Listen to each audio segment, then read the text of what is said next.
Olá, alunos do oitavo ano, tudo bem? Aqui é a professora de Geografia, Welma Pereira. Iremos iniciar a correção da semana 4 do Plano de Estudo Tutorado PET 2, a unidade temática Formas de Representação e Pensamento Espacial.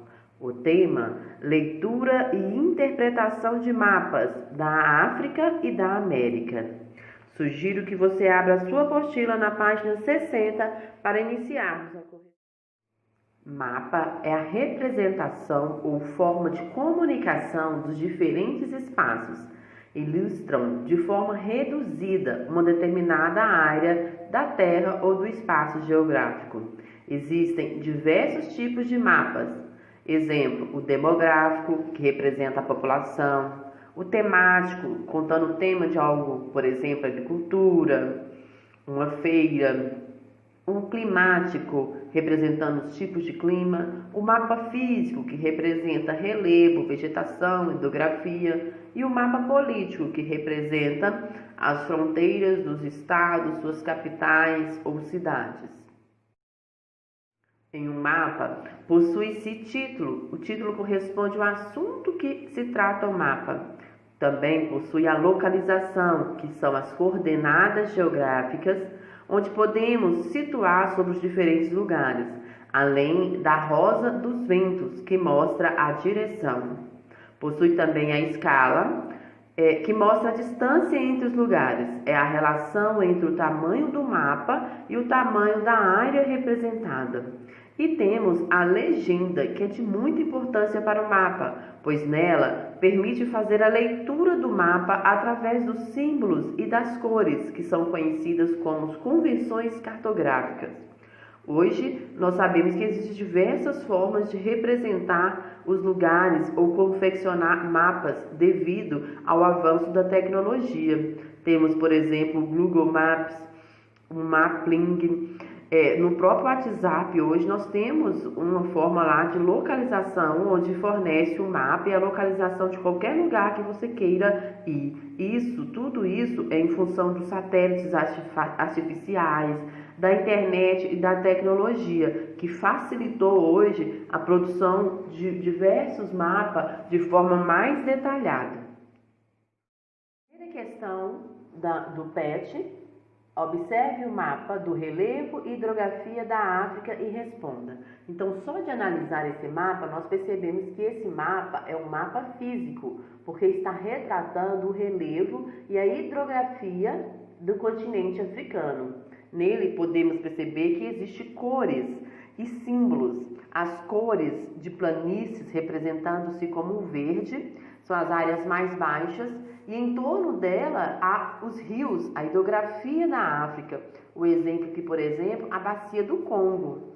Na cor marrom, amarelo, planalto, marrom mais escuro, representa o aumento da altitude, ou seja, as cadeias de montanhas. Então, quanto mais marrom, mais alto é o local representado na África. Exemplo aqui, cadeia dos Atlas, que está bem escuro aqui de marrom, cadeias de montanhas aí do continente africano.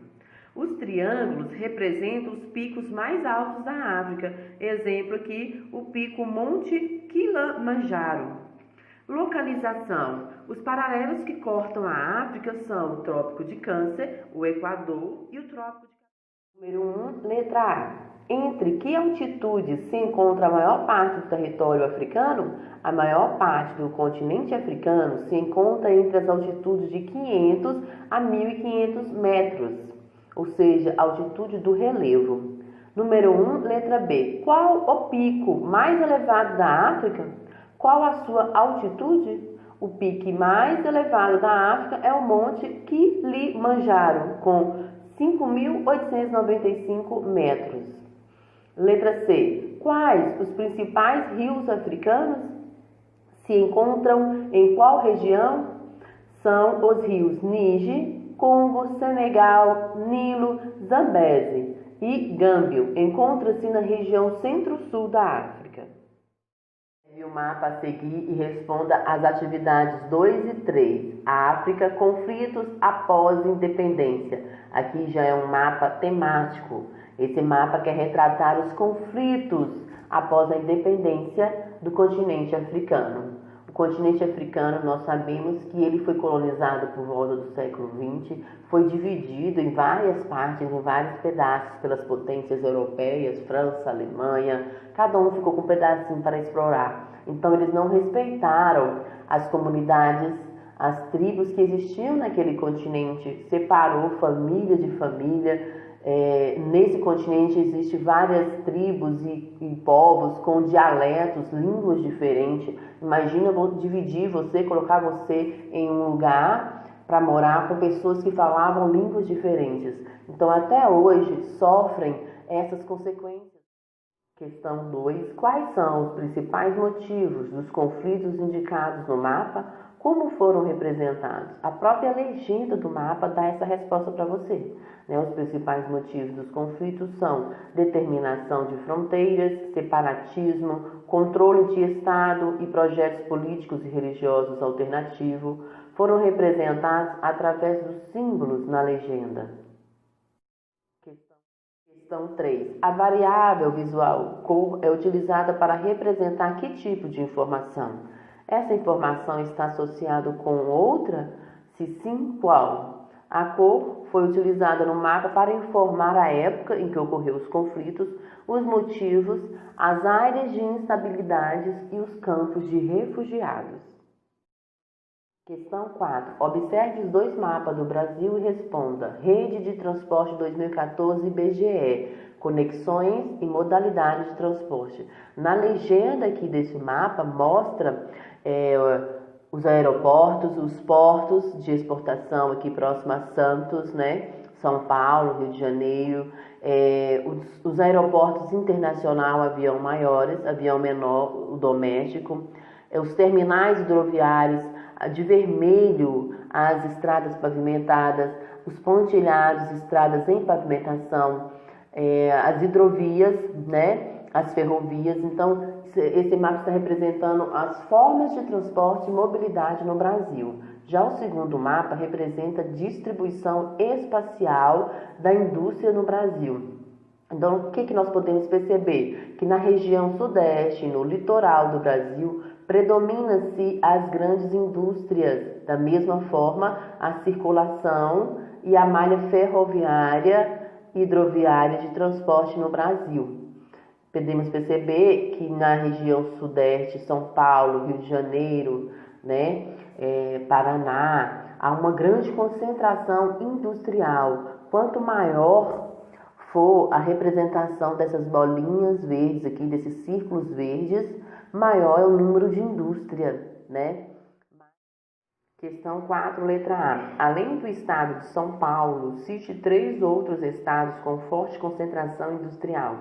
Na região sudeste, nós podemos perceber que há maior concentração industrial. Então, exemplo, Rio de Janeiro, Espírito Santo, Paraná. Questão 4, letra B. Comparando os dois mapas, o que podemos dizer sobre a relação entre a concentração da rede de transporte e das indústrias no território brasileiro? A concentração da rede de transportes e indústrias no Brasil predominam-se na região sudeste. Dessa forma, as áreas mais industrializadas são as que mais apresentam maior infraestrutura de transportes. Questão 5. Agora você é o artista. Elabore o mapa do seu bairro, município ou região, demonstrando as principais atividades econômicas. Não esqueça da legenda, ok? Então você vai usar a sua criatividade. Faça um mapa do seu próprio bairro, colocando ali onde são os bairros mais afastados, o bairro mais central, com maior atividade econômica, O bairro onde possui indústria. Você mesmo pode utilizar a sua criatividade. O bairro onde tem ali as praças, Aqui, como exemplo, eu estou dando uma região de formação de bairros de Alpinópolis e não estou destacando atividades econômicas, estou destacando aqui os bairros em loteamentos, O bairro Santa Efigênia de Azul, o Jardim Miranda, que é o bairro de loteamento, o título está escrito Loteamento Jardim Miranda, de vermelho, o residencial Colina e as ruas aqui em verde. Então, use a sua criatividade. Espero ter ajudado vocês nessa correção. Aproveitem-se para se inscrever no canal, deixar o seu like e não perder as novas correções. Um grande abraço da professora de Geografia, Elma Pereira. Fique com Deus.